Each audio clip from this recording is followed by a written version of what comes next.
ผมขับรถมา15 ปีแล้วครับทุกคนใช้แต่เกียร์ออโต้มาโดยตลอดไม่เคยขับรถเกียร์ธรรมดาเลยแล้วผมก็เป็นเหมือนหลายๆคนนะคือผมชอบขับรถผมชอบดูรีวิวรถนะครับแล้วทุกคนก็จะบอกว่าถ้าอยากจะขับรถให้มันสนุกกว่าเดิมอ่ะมันต้องขับเกียร์แมนนวลซึ่งมันก็เป็นความใฝ่ฝันของผมอย่างหนึ่งนะที่อยากจะขับเกียร์แมนนวลให้เป็นนะครับและไม่ใช่แค่ขับได้นะต้องขับได้ดีด้วยเดี๋ยวในคลิปนี้นะครับเราจะไปเช่ารถเกียร์ธรรมดามาคันหนึ่งครับผมจะเอามาขับให้ทุกคนดูแล้วผมจะใช้ชีวิตอยู่กับรถคันนี้เป็นเวลา1 เดือนนะฮะขับรถเข้าเมืองขึ้นทางด่วนเจอฝนตกรถติดทำรถดับไปไม่รู้กี่รอบต่อกี่รอบดับ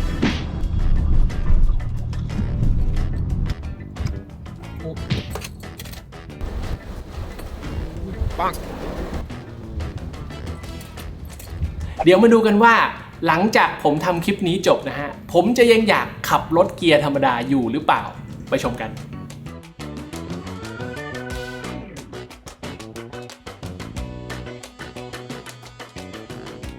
ผมเริ่มต้นวันแรกของการขับรถเกียร์กระปุกด้วยการไปเรียนขับรถก่อนเลยครับโดยโรงเรียนที่ผมติดต่อไปขอให้เขาสอนให้นะครับมีชื่อว่าส.สะพานมอนนะฮะเป็นโรงเรียนสอนขับรถแบบเก่าแก่เลยนะฮะเจ้าของโรงเรียนลงมาสอนเองเลยนะครับชื่อครูสันนะครับซึ่งก็น่ารักมากๆในชั่วโมงแรกเนี่ยเขาจะให้เราลองขับรถจี๊ปวิลลี่ก่อนนะครับซึ่งเป็นรถเก่าสมัยแบบสงครามโลกครั้งที่2อ่ะเขาให้มาลองฝึกกับคันนี้ก่อนซึ่งจริงๆขับไม่ยากนะไม่ดันวงเลี้ยวมันไม่ได้ถ้าอย่างนี้ถ้าเราไม่เหยียบคลัตช์นี่คือเรากำลังเครื่องให้ได้นะถ้าคุมไม่ได้ไปเลยครับอย่างเงี้ยนะถ้าขาซ้ายไม่พอรถมันช้าถ้าขาซ้ายจริงด้วยคลัตช์มันอาจจะแข็งหน่อยอะไรเงี้ยแล้วในชั่วโมงที่2เนี่ยเขาค่อยให้เราไปขับรถบ้านปกตินะครับซึ่งตอนนั้นรถที่ผมใช้เรียนก็คือ Honda Brio ในช่วงเริ่มต้นของการเรียนขับรถมันเป็นการแค่ทบทวนเบสิกเฉยๆนะครับซึ่งมันก็ไม่ได้มีอะไรมากเพราะว่าเราขับรถเป็นอยู่แล้วเพียงแต่ว่าแค่ลองฝึกฟีลลิ่งของเกียร์ธรรมดาเฉยๆนะครับในสนามเนี่ยมันก็มีแบบฝึกหัดที่เขาดีไซน์สนามเอาไว้ค่อนข้างดีเลยนะคือแบบว่ามีทั้งแบบลองออกตัวลองเปลี่ยนเกียร์ลองเลี้ยวออกจากซอยทางคดเคี้ยวขึ้นสะพานอะไรอย่างเงี้ยนะครับซึ่งผมก็ทำรถดับหลายรอบอยู่เหมือนกันอันนี้ผมเจอแบบฝึกหัดอันแรกก่อนว่าเราจะลองแบบจอดติดอยู่บนคอสะพานแล้วก็เราก็ดับเลยเครื่องเราก็ดับเลยเหยียบคลัตช์ช้าไปเหยียบคลัตช์ช้าไปคันเร่งโอ้โหโอ้ล้อฟรีเลยนะครับ400โอ้เหยียบยังโอ้โอ้ดับแล้วเดี๋ยวนะสมูทกว่ารถพวกนี้นะครับผมชินนี่คือถ้าช้าปุ๊บต้องขาซ้ายต้องยันไว้ทันทีด้านซ้ายสุดฮึบโอ้รอบนี้ไม่ผ่านโอ้ยากจริงๆถอยลงไปเลยครับให้เกียร์ว่างแล้วมันถอยลงไปก่อนแต่ว่าเรามีครูฝึกนั่งอยู่ด้วยไงเราก็เลยแบบชิลๆไม่ได้รู้สึกตื่นเต้นอะไรมากนะครับแต่ความตื่นเต้นจริงๆมันเริ่มต้นหลังจากที่เรียนเสร็จแล้วโอเคครับเสร็จเรียบร้อยโหมีปวดหลังอ่ะทุกคนเหยียบคลัตช์เหยียบเบรกอะไรกันเต็มไปมั่วตุ้มไปหมดวันนี้ต้องขอบคุณโรงเรียนส.สะพานมอนย่านจรัญสนิทวงศ์ด้วยนะฮะก็ใครบ้านอยู่แถวนี้มาเรียนขับรถกับเขาได้น่ารักมากๆเดี๋ยวหลังจากนี้เราจะไป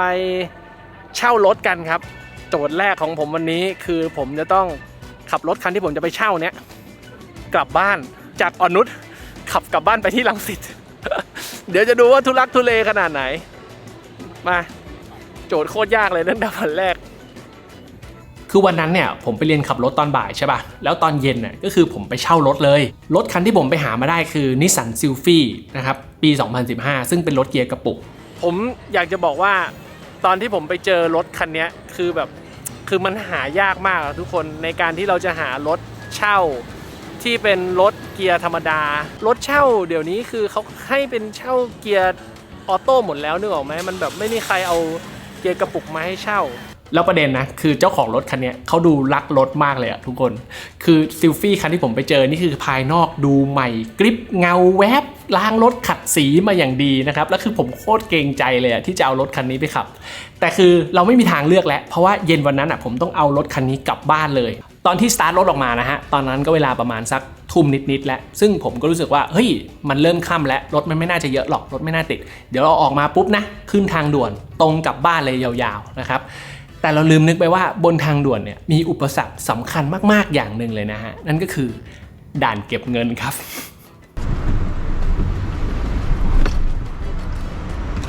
รถดับอีกแล้ว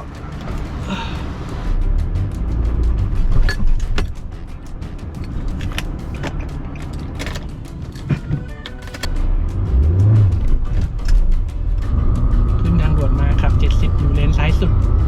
ช้ากว่ารถกระบะที่กำลังขนของนี่พี่เจ้าของรถบอกว่าถ้าเหยียบเบรกจากความเร็ว140ให้ระวังหน่อยนะโอ้ในใจคิดว่ากูจะขับถึง100ไหมเนี่ยวันเนี้ยด่านเก็บเงินนี่แม่งเป็นโจทย์เหมือนกันนะเนี่ยเมื่อกี้เชี่ยด่านเก็บเงินอีกแล้วโอ้ my god เชี่ยด่านเก็บเงินอีกแล้วเหรอวะอะไรวะเนี่ยขึ้นทางด่วนแม่งก็ไม่ได้ง่ายนี่หว่า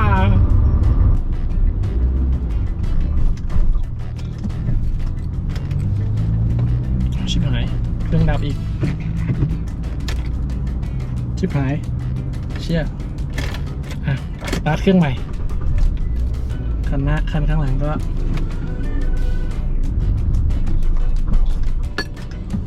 โอ้ใครจะไปคิดว่าด่านเก็บเงินมันยากวะคืนนั้นผมใช้เวลาประมาณ1ชั่วโมงนิดๆในการขับรถกลับบ้านนะฮะแต่ว่าเป็น1ชั่วโมงที่ยาวนานมากๆทุกคนแล้วก็ตื่นเต้นมาตลอดทางนะครับแล้วคือตอนถึงบ้านนะพอบิดกุญแจเสร็จปุ๊บนี่คือผมทิ้งตัวเลยแบบถึงบ้านแล้วทุกคนอ้าวรถดับหน้าบ้านเองเชื่อไม่เคยมีใครสอนถอยหลังอะทำไงวะ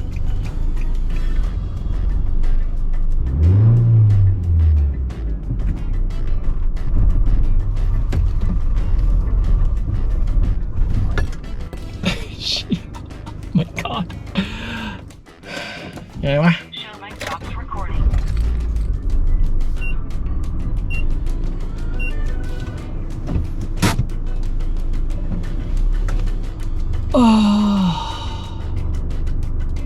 ถึงบ้านสักทีโคตรเหนื่อยเจอกันพรุ่งนี้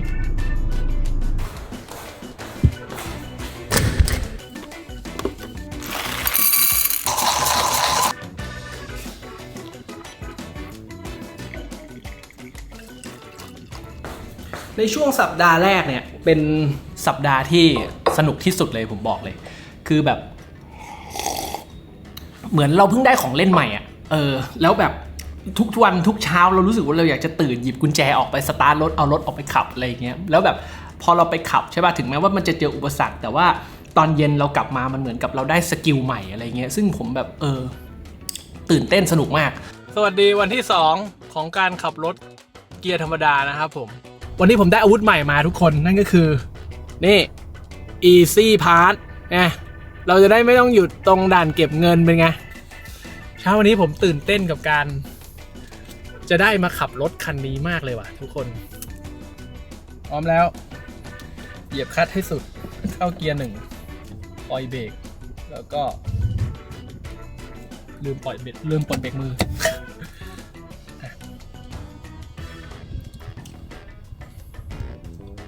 โอเคปิดประตูบ้าน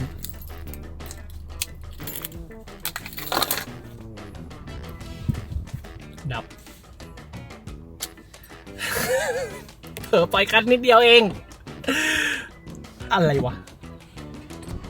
ติดไฟแดงเอาแล้วไฟเขียวแล้วครับ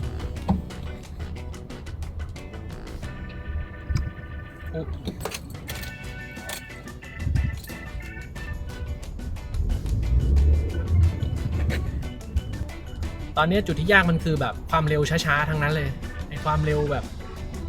เอาละเชี่ยไปแล้ว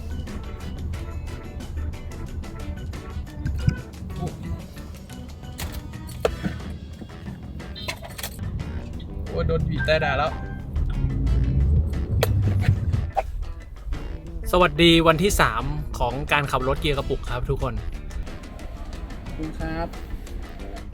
เมื่อเช้านี้ขับรถมาก็ดับไปอีกประมาณ5 ครั้งโจทย์ตอนนี้คือรถติด ฝนตกแล้วคันข้างหน้าค่อยๆขยับแปลว่าผมจะต้องเหมือนเข้าเกียร์หนึ่งไว้ตลอดเวลาแต่ว่าคอยแบบปล่อยคลัตช์น้อยๆซึ่งอันเนี้ยเมื่อยขามากๆสวัสดีวันที่3สวัสดีวันที่5ของการขับรถเกียร์กระปุกครับส่วนวันนี้นะฮะผมก็มาอยู่ในอีกหนึ่งด่านยากนั่นก็คือแจ้งวัฒนะ หนึ่งในถนนที่รถติดที่สุดในประเทศไทยแล้วก็การจราจรก็คือเอื่อยเฉื่อยมากผมต้องใช้จังหวะในการแบบว่าพยายามอย่าทำให้รถมันหยุดสนิทอะให้รถมันแบบเคลื่อนไปอย่างนั้นนิดนึงอะไรอย่างเงี้ยเพื่อที่จะได้ไม่ต้องเข้าเกียร์หนึ่งแล้วมันจะทำให้แล้วมันจะช่วยชีวิตเยอะมากแต่มันก็จะแบบว่าปวดน่องมากทุกคนไม่ได้ปวดน่องปวดต้นขามากแต่หารู้ไหมว่าในช่วงสัปดาห์ถัดมาคือหายนะมันเริ่มมาเยือนแล้วคือสัปดาห์ที่2เนี่ยมันเริ่มเข้าสู่ชีวิตจริงแล้วทีเนี้ยมันเริ่มเจออุปสรรคที่มันไม่ค่อยอยากเจอแล้วเช่นรถติดในกรุงเทพนะครับหรือฝนตก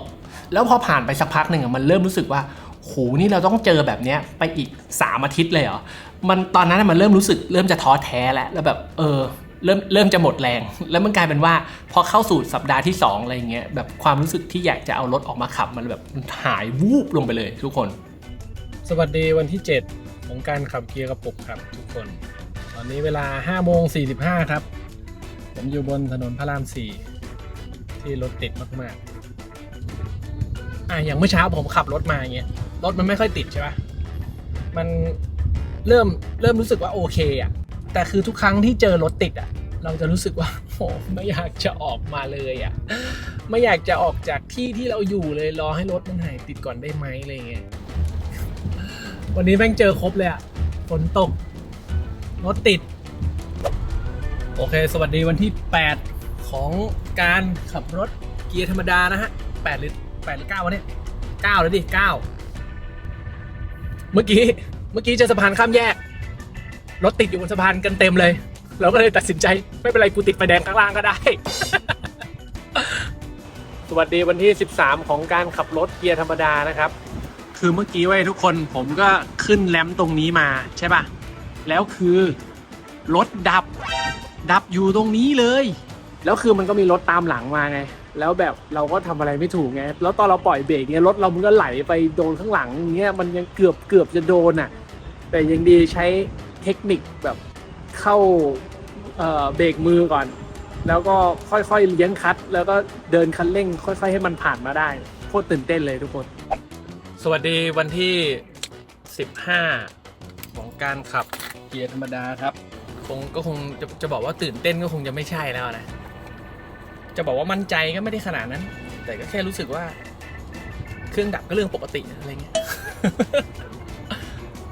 เอาจริงๆระหว่าง2 อาทิตย์ที่ผ่านมาก็มีความรู้สึกที่อยากจะล้มเลิกบ่อยเหมือนกันนะ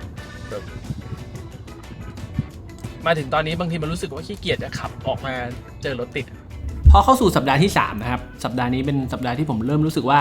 เราเริ่มปรับตัวได้แล้วผมรู้สึกว่าผมขับรถเกียร์ธรรมดาเป็นละจากจุด A ไปจุด B นี่ทำได้แล้วซึ่งยังไม่ถึงขั้นคล่องนะเปลี่ยนเกียร์อะไรอย่างนี้ก็ยังไม่ได้สมูทแล้วก็ยังแบบมีทำรถดับอยู่เรื่อยๆอะไรแบบนี้แต่ว่ามันเหมือนกับเราผ่อนคลายขึ้นเรารีแลกซ์มากขึ้นเราเครียดน้อยลงแล้วมันก็เหมือนกับรู้สึกว่าเรายอมรับได้กับความผิดพลาดที่มันกำลังจะเกิดขึ้นอะไรเงี้ยสวัสดีครับเข้าสู่วันที่21ของการขับรถเกียร์ธรรมดานะฮะมาถึงวันนี้นะฮะผมเริ่มรู้สึกว่าการใช้ชีวิตกับรถเกียร์ธรรมดาแบบ daily driving แบบใช้ทุกวันเป็นเรื่องที่ก็ไม่ได้ไกลตัวเกินไปแล้วรู้สึกว่าจริงๆก็เริ่มอยู่กับมันได้แล้วและอีกอย่างหนึ่งที่ผมก็ฝึกอยู่ในช่วงนี้คือการเปลี่ยนเกียร์ให้มันรู้สึกไม่มีจังหวะกระชากสมมุติว่ามีคนมานั่งรถเราด้วยอะไรอย่างเงี้ยมันจะได้ไม่แบบกึกเงี้ยแบบมันไม่คูลเลยสวัสดีครับวันนี้วันที่23ของการขับรถเกียร์ธรรมดานะฮะตอนนี้เราอยู่ในสภาพแวดล้อมที่คนที่ขับรถเกียร์ธรรมดาน่าจะเกลียดที่สุดนะฮะก็คือ ฝนตกรถติดแต่ไม่หยุดสนิทเพราะรถมันต้องขยับไปเรื่อยๆครับคือจะปล่อยคลัตช์สุดก็ไม่ได้แต่จะเหยียบคลัตช์จนจมรถก็ไม่ไปนะฮะมันต้องคอยแบบเบรกเร่งเบรกไปเรื่อยๆนะครับคือตอนนี้ถามว่าผมขับได้ไหมผมขับได้นะตอนนี้ก็คือเราก็เลี้ยงคลัตช์ไปเรื่อยๆเข้าใจเลยว่าคำว่าเลี้ยงคลัตช์นี่คืออะไรแต่คือมันเมื่อยมันเมื่อยเท้า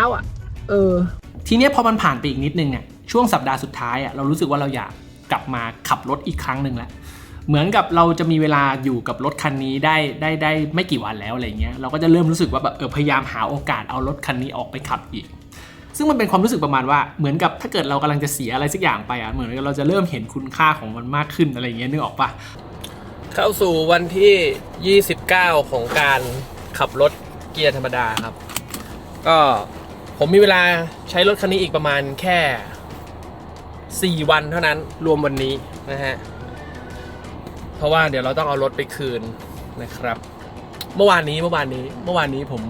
ก็ขับคันนี้ออกไปเหมือนกันแต่ไม่ได้ถ่ายไว้ก่อนหน้าเมื่อวานเนี้ยผมไม่ได้ขับรถคันนี้ประมาณสัก 4-5 วันมั้งกลายเป็นว่าลืมฟีลลิ่งแล้วก็ไปปีนแรมป์อยู่ตรงแบบป้อมรปภของที่จอดรถแห่งหนึ่งแล้วก็คือแบบทำเครื่องดับไปประมาณ8รอบอะไรอย่างเงี้ยโอ้โห my god ก็ไม่น่าเชื่อนะว่าแบบใช้งานมาเดือนหนึ่งแล้วยังแบบยังทำให้มันแบบคล่องดั่งใจไม่ได้เลยแต่อย่างน้อยตอนนี้นะฮะเราก็สามารถขับแบบชิลๆกินกาแฟไปได้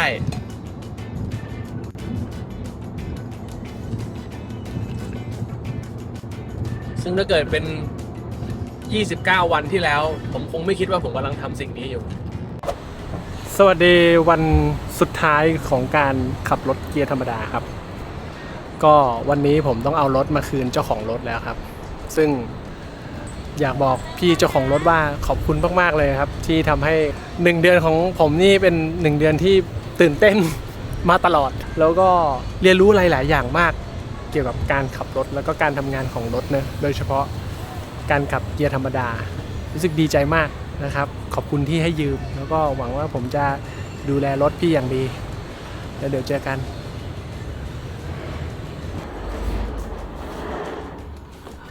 โอเคครับก็มาถึงวันนี้นะทุกคนผมก็เอารถเกียร์ธรรมดาไปคืนแล้วแหละแล้วก็